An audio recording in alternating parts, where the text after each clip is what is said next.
आप देख रहे हैं दैनिक कड़क बिहार टाइम्स, निष्पक्ष और निर्भीक, आपको रखे सबसे आगे। नमस्कार, आप देख रहे हैं DKBT न्यूज। तो चलिए रुक करते हैं आज की प्रमुख और बड़ी खबर पर।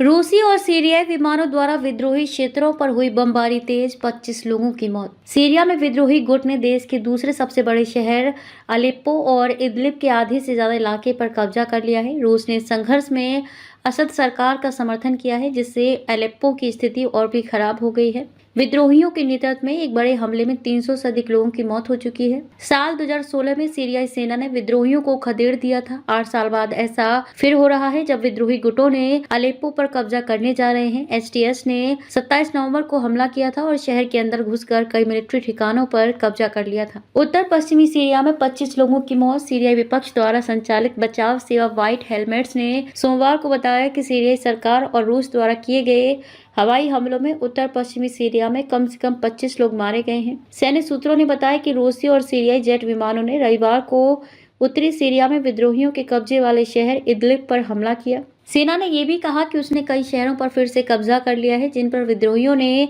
हाल के दिनों में कब्जा कर लिया था। निवासियों ने बताया कि एक हमला इदलिब के केंद्र में एक भीड़भाड़ वाले आवासीय क्षेत्र में हुआ, जो तुर्की सीमा के पास विद्रोही क्षेत्र का सबसे बड़ा शहर है, जहां लगभग 4 मिलियन लोग अस्थायी तंबुओं और घरों में रहते हैं।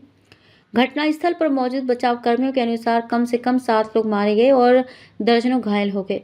सीरियाई सेना और उसके सहयोगी रूस का कहना है कि वे विद्रोही समूहों के ठिकानों को निशाना बनाते हैं और नागरिकों पर हमला करने से इनकार करते हैं। मृतकों में 10 बच्चे भी शामिल। रविवार को इदलिब और उसके आसपास तथा अलेप्पो के पास विद्रोहियों के कब्जे वाले इलाकों में हवाई हमलों में मारे गए लोगों में 10 बच्चे भी शामिल हैं। समूह ने एक्स पर एक बयान में कहा कि 27 नवंबर से अब तक सीरियाई और रूसी हमलों में मरने वालों की कुल संख्या 56 हो गई है, जिसमें 20 बच्चे शामिल हैं। विद्रोही तुर्की समर्थित मुख्य धारा के धर्मनिरपेक्ष सशस्त्र समूहों का गठबंधन है।